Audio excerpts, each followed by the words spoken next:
ఇదే కాదు, గ్రామీణ ప్రాంతాలలో ఉన్న పాఠశాలలన్నిటి కూడా గతంలో విద్యా కమిటీల పేరు మీద రాజకీయాలు ఉండే. నేను వచ్చిన తర్వాత ఒక కలం పోటుతోని రద్దు చేసి అమ్మ ఆదర్శ పాఠశాల అని చెప్పి సెల్ఫ్ హెల్ప్ గ్రూప్లలో ఉండే మహిళలు ఎవరి పిల్లలైతే ప్రభుత్వ పాఠశాలలలో చదువుతున్నారో ఆ తల్లుల చేతుల్లోనే ఆ పాఠశాల నిర్వహణ మొత్తం వాళ్ళ చేతుల్లో పెట్టినాం. ఈరోజు ఆ పాఠశాలలో జరిగే అభివృద్ధి కార్యక్రమాలు కూడా వాళ్ళతోనే చేయిస్తున్నాం. ఈ రాష్ట్రంలో ప్రభుత్వ పాఠశాలలో 30 లక్షల మంది విద్యార్థులు చదువుకుంటున్నారు.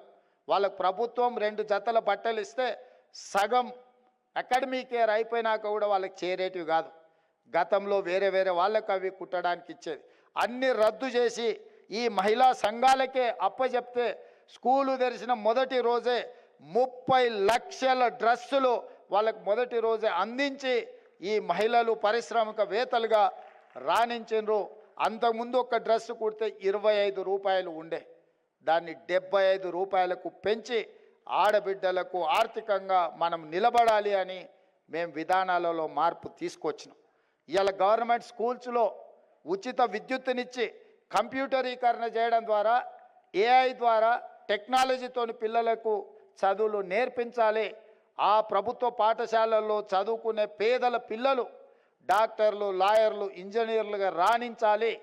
ఈ సమాజ నిర్మాణంలో వాళ్ళు భాగస్వాములు కావాలి, వాళ్ళు పారిశ్రామికవేత్తలుగా రాణించాలి అన్నదే మా ఆలోచన. వీటన్నిటిని మేము ముందుకు తీసుకెళ్ళాలి అంటే ఎంఎస్ఎంఈలు బలపడాలి. మీరు పెట్టే పరిశ్రమలు వాళ్ళకు ఉద్యోగ ఉపాధి అవకాశాలు కల్పించాలి.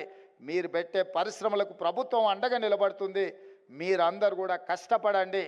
ఈ రాష్ట్ర నిర్మాణంలో, ఈ రాష్ట్ర ఆర్థిక ఎదుగుదలలో, ఈ రాష్ట్ర ఎకానమీని $1 ట్రిలియన్ తీసుకెళ్ళాలి అని అంటే ఈ పరిశ్రమలన్నీ కూడా రాణించాలి. ఈ పరిశ్రమలకు సంపూర్ణంగా మా ప్రభుత్వం సహకారం అందిస్తుంది.